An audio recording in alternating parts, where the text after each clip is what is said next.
Hey guys, what's up? It is Legs Will Move. We're changing the channel name from 32.33 Running to Legs Will Move. Today we're going to be talking about the Asics Glideride 3. This is kind of an interesting shoe for Asics just because it's a really big departure from what they've done in the past. If you're familiar with some of the legacy lines of shoes from Asics, they have a lot of models that are now in like the 20 versions, like the Kayano 20 something.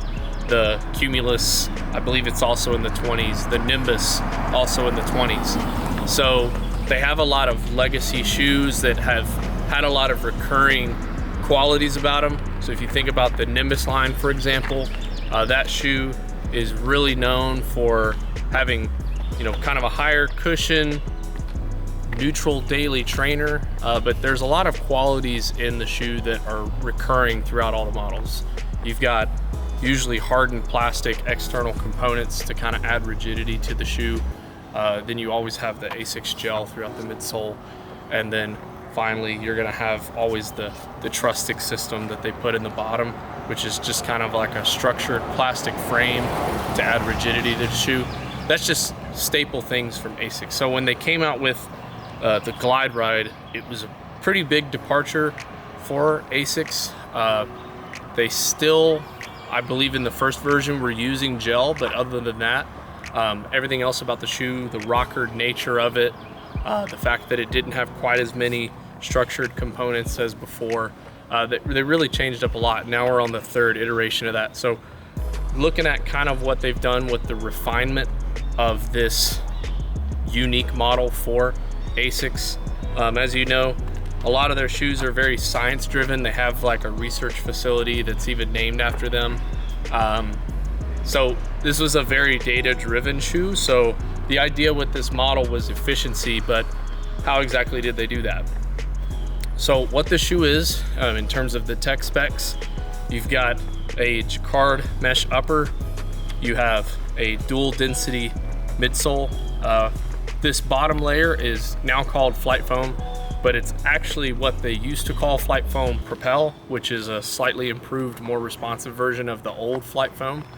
And then this top layer is a softer, a little bit more responsive Flight Foam Blast Plus, which is a much newer foam from Asics. You've got a padded collar here. The tongue is gusseted. You have Asics high abrasion rubber. You've got quite a rockered design. And you do have a decoupled groove with a slightly hardened, it's kind of a softer plastic frame that runs throughout most of the shoe to kind of add a little bit of rigidity to this rocker, but it's also so that you don't flatten the rocker out when you put weight on your toes. A few more stats on this shoe.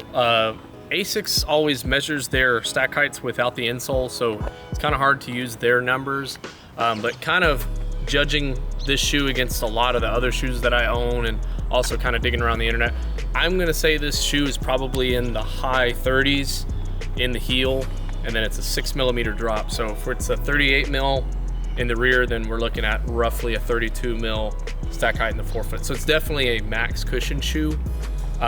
This shoe in a US men's size 9 is 9.4 ounces, which is quite a significant weight drop from the previous version. I think a lot of that has to do with the fact that they've kind of toned down this upper a little bit, and then the Flight Foam Blast Plus is a lower weight foam compared to the old material. In my US men's 10, this shoe is coming in at 10.16 ounces. And then finally, your only reflective element is this sort of taped looking strip in the back. So you do have some rear reflectivity, but that's it. So how does this shoe fit? For me, I got my normal US men's 10. I would say compared to a lot of the other shoes that I owned, it's very regular, if not a slight bit on the more accommodating side, definitely in the forefoot. It may not look like a necessarily wide shoe, but I think that this material being a little bit on the softer side is maybe allowing it to spread out a little bit. You do have some elements to kind of help the fit out. Of course, all this padding is gonna help mold around your heel a little bit. You do have a gusseted tongue on the inside. keeping it in place. And there is a spot through the tongue where the laces weave, so the laces are pretty well held. So that's it for the fit. So I've got about 35-ish miles on this shoe. So how's the durability? Honestly, so far it's pretty solid. They do have a lot of these more plasticky overlays, so I plan on that holding up for a good time. The unprotected parts of the mesh don't seem to be affected at all. You do have a reinforced eyelet chain with these kind of fuse overlays that are similar to these side heat welds. On the bottom, on the outsole, you do have a little bit of abrasion. Kind of on the edges, there's a bit of fraying along that side, but other than that, it's not really a whole lot going on. But if you could see, there's still a lot of tread detail on the shoe. There, you don't really see a whole lot of smoothness yet. Obviously, at 35 miles in isn't very much, but this is actually a pretty minimal application of rubber, and it's still holding up pretty well. So I don't really have any worries with these. I think that the midsole is going to last a good long time. Doesn't really feel like the performance of the midsole has changed at all, or the comfort, and then the outsole is still holding up. So all that being said, how does it run? The Glideride 3 is definitely in the max cushion category. There are more cushion shoes out there, but what I've said about this shoe before when I've been chatting about it with my friends is the shoe seems to be about as much cushion as you could ever want, and not really any more. It doesn't feel like you're just on an absurd amount of cushion. It's an appropriate amount of cushion for a max cushion shoe. It does have quite the aggressive rocker. I'm sure you're all able to see how steep that is, and we'll kind of maybe contrast that with some other shoes that have some rockers.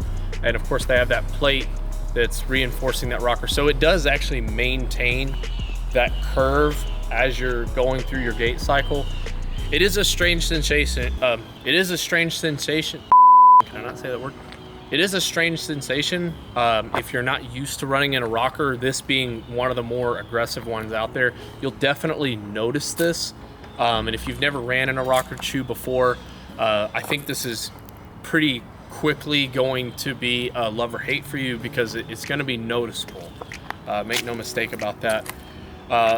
You might have concerns about this shoe being stable, with it being as tall as it is. And you know, Asics talks a lot about how this shoe has a lot of guidance and innate stability features built into it. To be honest with you, it's not the most stable shoe that I own. I would definitely say that some other max cushion shoes, such as the Puma Magnify Nitro, are quite a bit more stable than this shoe is. There's definitely some other models out there that are gonna beat this in terms of stability. Even at the stack height, you can find other similarly stacked shoes that are a bit more stable.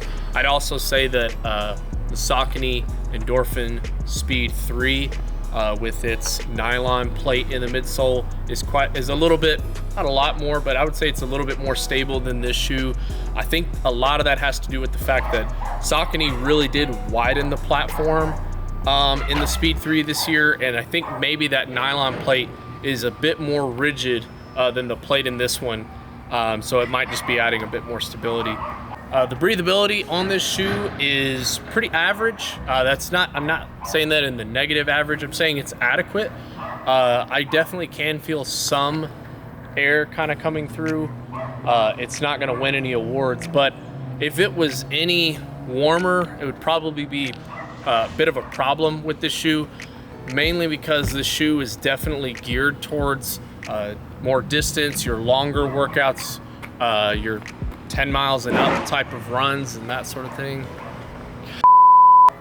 With the cushion, with the rocker, and the fact that the shoe is kind of built around efficiency, this definitely is more of a distance running shoe. So if that upper was any less breathable, it would be a bit problematic, but it's just cutting it. I would say it's adequate for what it is. Just a note on the lace length, they're actually pretty much spot on. I do have a couple of shoes that have some pretty short laces. That seems to be a thing that a lot of companies are doing right now for some reason. But overall, so we talked about the ride, the weight, the cushion, the fit, the breathability. This shoe, who's it for? If you want a shoe that gives you a bit of health in the run, and I do think it does, with this rocker being as intense as it is, it definitely is taking some of the work out of your Achilles to kind of flex through on its own.